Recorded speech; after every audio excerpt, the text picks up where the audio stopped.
আসসালামু আলাইকুম, আমি কানিজ ফাতেমা। কানিজ সুমনির লাইফস্টাইল ভ্লগে আপনাদের আরও একবার স্বাগত জানাচ্ছি। আশা করছি যে যেখান থেকে আমার আজকের ভিডিওটি দেখছেন সবাই ভালো আছেন। আল্লাহর রহমতে আমরাও ভালো আছি। তো আজকে আরও একটি প্রতিদিনের ব্লগ শেয়ার করে দিচ্ছি আপনাদের সঙ্গে। আশা করছি আমার সম্পূর্ণ ভিডিওটি দেখে যাবেন। তো সকালবেলা আজকে ছেলের জন্য রান্না করেছিলাম, ছেলে মেয়ে দুজনের জন্য রান্না করেছিলাম। এর আগের দিনে সেমাই রান্না করেছিলাম, ওরা দুজনে খেয়ে খুব পছন্দ করেছে। এর জন্য আজকেও আমি ওদের নাস্তার জন্য সকালে খিচুড়ি সেমাইটাই রান্না করেছি।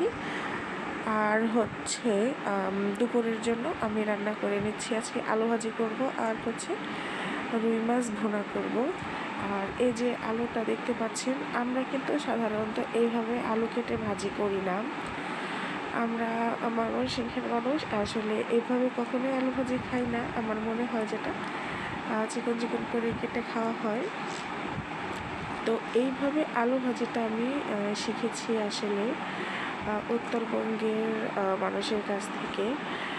আর হচ্ছে আজকে আলু ভাজিটা করতে গিয়ে আমার বেশ অনেক স্মৃতি মনে পড়ে গেল। আমি যখন হোস্টেলে থাকতাম, আমার বেশ কয়েকজন ভালোবাসার মানুষ ছিল, আসলে বড় আপু ছিল, ওনাদের সঙ্গে মেশার আমার সৌভাগ্য হয়েছিল। আসলে কাজের চাপে পরিস্থিতির জন্য আর ওইভাবে যোগাযোগ করা হয় না এখন। বৃষ্টি আপু ছিল আমার খুব প্রিয় আপু, আপুর বাড়ি ছিল সৈয়দপুরে। আপুকে দেখতাম হচ্ছে মাঝে মধ্যে এভাবে আলু ভাজি করতো। আমি প্রথম দিকে দেখে একটু অবাকই হতাম যে এভাবে কি আলু ভাজি খায়। তো আপু কিন্তু শুকনো মরিচ ভাজতো, সাথে আলু ভাজতো আর ডিম ভাজি করে খেত। খুব ভাল লাগতো আসলে ওইভাবে আপুর কাছ থেকে। তখন দেখে দেখে বেশ কিছু রান্নাও কিন্তু আমি আপুর কাছ থেকে শিখেছি। কখনো যদি আমার ভিডিওটা আপু দেখে, আশা করছি আপুর ভালো লাগবে।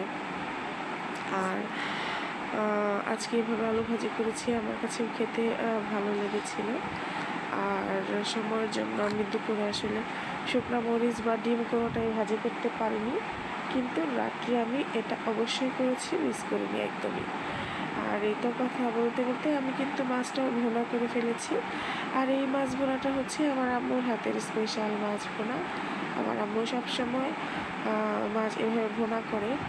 আর মাছটা সাধারণত ভেজেই খাই আমরা, কিন্তু মাঝে মধ্যে যখন কাঁচা মাছটা ভুনা করি তখন এভাবে আম্মুর হাতের মাছ ভুনাটা খুব ভালো লাগে। আর এই তো দেখেন, আপনাদের সাথে কিন্তু একটু বাহিরের আবহাওয়াটাও শেয়ার করে নিলাম। আর এখন যে দেখতে পাচ্ছেন ভিডিওটুকু, এটা কিন্তু রাতের একটা ভিডিও।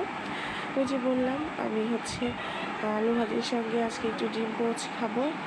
আর প্রথম ডিমটা আমি আমার হাজব্যান্ডের জন্য ভাজি করে নিয়েছি। সে হচ্ছে কুসুমটায় ভাজা ভাজা খাবে, তার জন্য আলাদা। আমি আর আমার মেয়ে হচ্ছে একটু কাঁচা কুসুম পছন্দ করি, এর জন্য আমাদেরটা আলাদা করে ভেজে নিলাম। আর শুকনো মরিচ দিটা আমিই খাবো। আজকে দুপুরের রান্নায় ছিল ডাল, মাছের ভুনা আর হচ্ছে আলু ভাজি ছিল। আর এই তো আমি আরও 2টা ডিম পোচ করে নিলাম, একটা আমার জন্য আর একটা আমার মেয়ের জন্য। কুসুমটা এরকমের থাকলে ডিম পোচটা আমার কাছে খেতে ভালো লাগে। আচ্ছা, আমার মতন কে কে এরকম হাফ পোচ ডিম পছন্দ করেন আমাকে একটু জানাবেন।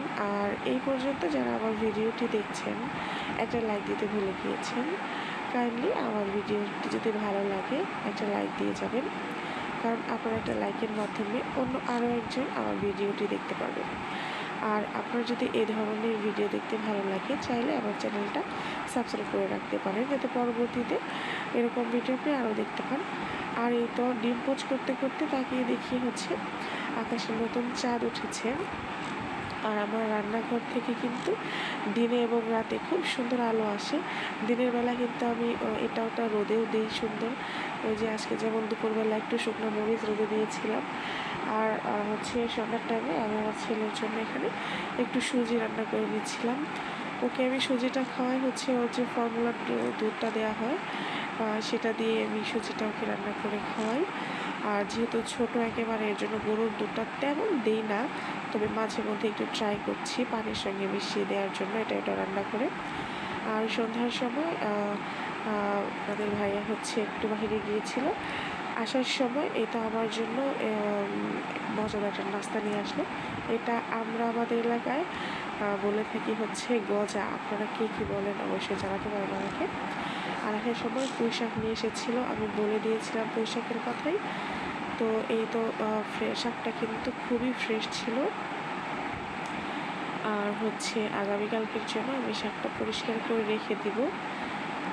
তো এই তো এতটুকুই ছিল আমার আজকের ভিডিও। ভালো লাগলে অবশ্যই জানাবেন। ধন্যবাদ। আসসালামু আলাইকুম।